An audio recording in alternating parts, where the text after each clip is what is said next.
Ho, ho, ho. Vielleicht behalten wir das Intro auch für immer, weiß ich noch nicht.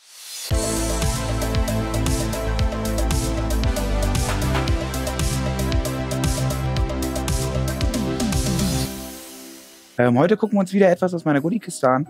Beim letzten Mal hatten wir ja, ich habe sie weggepackt, die Enoskop-Kamera. Und heute gucken wir uns mal etwas an. Ich wollte fast sagen aus deutschem Hause, aber ob es daherkommt, weiß ich nicht. Und in meiner Goodie-Kiste sind nicht nur Sachen von AliExpress oder sonstiges. Das werden wir jetzt noch ein paar Mal sehen bei manchen Kleinigkeiten. Da sind auch manchmal Sachen bei, die finde ich einfach hübsch. Sei es kleine Fame-Parts, sei es kleine Optimierungen oder Erleichterungen oder kleine Helferlines. Genau sowas gucken wir uns heute mal an. Ein Halteband. Und zwar ist das ein Halteband fürs Batteriefach. Beim Star ist das Problem jetzt nicht so schlimm. Bei der S51 ist das schlimmer. Aber auch hier finde ich das noch ziemlich, da ist noch Platz. So. Weißt du, wenn du es abmachst, dann, das ist ja hier schon auf Spannung. Und dafür soll das kleine Halteband sein, damit das Ganze nicht mehr so sehr auf Spannung ist. Bei der S51 habe ich das bereits drin. Und heute will ich mal gucken, ob das beim Star auch Sinn macht. Aber zuerst Demontage. Zuerst wird das Halteband demontiert. Dazu wird es an dieser Stelle nach unten über den Halter gezogen. Anschließend noch hinten herausschieben und das Band kann herausgefummelt werden. Für den Einbau wird das neue Band in den hinteren Halter gedrückt, bis es von alleine nicht mehr weg kann. Jetzt noch den Tüdeldraht wieder nach vorne fummeln und mit Schmackes einhängen. Fertig. Ja, was habt ihr erwartet? Das ist ein Spannhalteband für die Batterie. Was habt ihr jetzt erwartet für großartig tolle Sachen? Also das ist das alte MZA-Portal, hat auch gut seinen Dienst erfüllt, aber halt nicht so gut, wie ich fand. Und ich habe hier noch eins.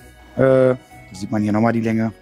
Sonst, ja, es ist halt kürzer, aber dafür muss ich sagen, glaube ich, etwas elastischer.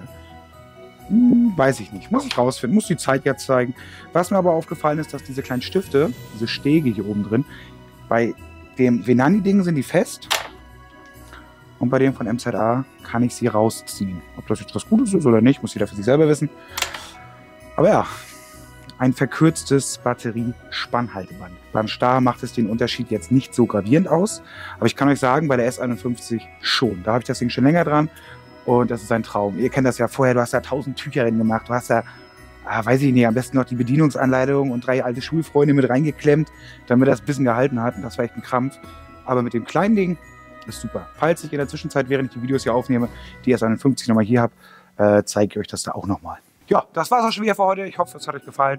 Wenn euch so eine Videos gefallen, schreibt mir gerne einen Kommentar, was ihr noch sehen wollt. Liken, abonnieren. Und wir sehen uns dann beim nächsten Mal wieder. Bis dann, macht's gut. Ciao. Jo, ho, ho, Zukunftsvergangenheit, Stefan nochmal hier. Ich habe ganz vergessen nachzugucken, was das Ganze kostet. Hier haben wir das Batteriespannband. Kurz nennt sich das. Von Venandi, also VM steht davor, für 2,20 € will es haben. Das ihr wissen. Danke. Ich glaube, ich bin süchtig nach Öl und Benzin. S51, ich bin verliebt. Bitte komm, gib nochmal Gas. Du weißt, dass es nicht so schlimm ist. Wir schreien Hashtags im Soll verbindet. Ich glaube, ich bin süchtig nach Öl und Benzin. S51, ich bin verliebt. Bitte komm.